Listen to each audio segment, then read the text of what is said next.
বিষয় নিয়ে আলোচনা করব। বিষয়টি হচ্ছে how how to increase our writing skill. যদি আমরা লক্ষ্য করি, বহু বছর পড়ার পরও আমরা আসলে ইংরেজি লিখতে পারি না, কারণ আমাদের ফাউন্ডেশন বা আমাদের ভিত্তিটা কম। শুরুতে আমরা যেভাবে শিখি ওইভাবে আসলে ইংরেজি শেখা যায় না। আজকে একটা গুরুত্বপূর্ণ টপিকস নিয়ে আলোচনা করব, যে টপিকসটা, যে আলোচনাটা যদি কেউ অনুশীলন করে, আশা রাখি সে ইংরেজি লিখতে পারবে। তা আমি প্রথমেই একটা সূত্র বা ফর্মুলা লিখে নিয়েছি। এটাকে আমরা প্রথমে শিখে নিব। আই এম ড্যাশ, আমি ড্যাশ। উই আর ড্যাশ, আমরা ড্যাশ। ইউ আর ড্যাশ, তুমি ড্যাশ। ইউ আর ড্যাশ, তোমরা ড্যাশ। দে আর ড্যাশ, তারা ড্যাশ। হি ইজ ড্যাশ, সে ড্যাশ। শি ইজ ড্যাশ, সে ড্যাশ। ইট ইজ ড্যাশ, ইহা dash. Karim is dash, Karim dash. Meena is dash, Meena dash. সবাই শুনতেই চেষ্টা করতে হবে এই ফরম্যাটটা একটু ভালোভাবে শিখে নেওয়ার জন্য। পরবর্তীতে আমরা ড্যাশ বা খালি স্থানে আমরা উপরে ওয়ার্ডগুলো ব্যবহার করে বেশি বেশি ইংরেজি অনুশীলন করতে পারবো। এই ওয়ার্ডগুলো ছাড়াও আরো ওয়ার্ড দিয়ে ইংরেজি বাক্য তৈরি করা যাবে। আমরা যদি প্রথমে ক্লেভার শব্দটা এখানে নেই, আমি যদি এভাবে পড়ি, আই এম ক্লেভার, আমি চালাক। উই আর ক্লেভার, আমরা চালাক। ইউ আর ক্লেভার, তুমি চালাক। ইউ আর ক্লেভার, তোমরা চালাক। দে আর ক্লেভার, তারা চালাক। হি ইজ ক্লেভার, সে চালাক। শি ইজ ক্লেভার, সে চালাক। ইট ইজ ক্লেভার, ইহা চালাক।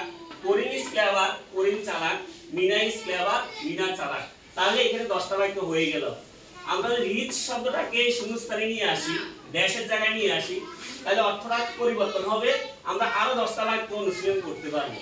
তাহলে আমি যদি বলি, আই এম রিচ, আমি ধনী। উই আর রিচ, আমরা ধনী। ইউ আর রিচ, তুমি ধনী। ইউ আর রিচ, তোমরা ধনী। দে আর রিচ, তারা ধনী।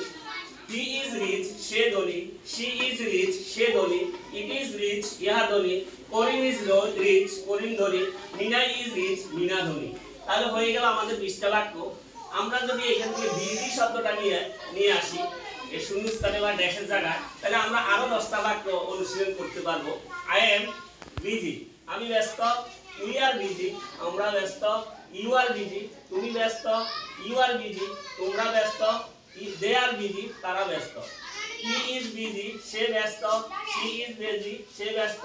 ইট ইজ বিজি, ইহা ব্যস্ত। করিম ইজ বিজি, করিম ব্যস্ত। মিনা ইজ বিজি, মিনা ব্যস্ত।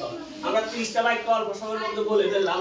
আমরা যদি এখানে পুয়ার শব্দটা ব্যবহার করি শূন্যস্থান বা খালি করে, তাহলে আমাদের আরো 10টি বাক্য হয়ে যাবে এখানে। আই এম পুয়ার, আমি গরিব। উই আর পুয়ার, আমরা গরিব। ইউ আর পুয়ার, তুমি গরিব। ইউ আর পুয়ার, তোমরা গরিব। দে আর পুয়ার, তারা গরিব। হি ইজ পুয়ার, সে গরিব। শি ইজ পুয়ার, সে গরিব। ইট ইজ পুয়ার, ইহা গরিব। করিম ইজ পুয়ার, করিম গরিব। মিনা ইজ পুয়ার, মিনা গরিব। তাহলে আমরা বলে ফেললাম 40টা বাক্য। শেষে যদি আমরা এখান থেকে লেজি শব্দটা নিয়ে আসি শূন্যস্থান বা ড্যাশের জায়গায়, তাহলে আরো 10টা আমরা বাক্য বলতে পারবো। আই এম লেজি, আমি অলস। উই আর লেজি, আমরা অলস। ইউ আর লেজি, তুমি অলস। ইউ আর লেজি, তোমরা অলস। দে আর লেজি, তারা অলস।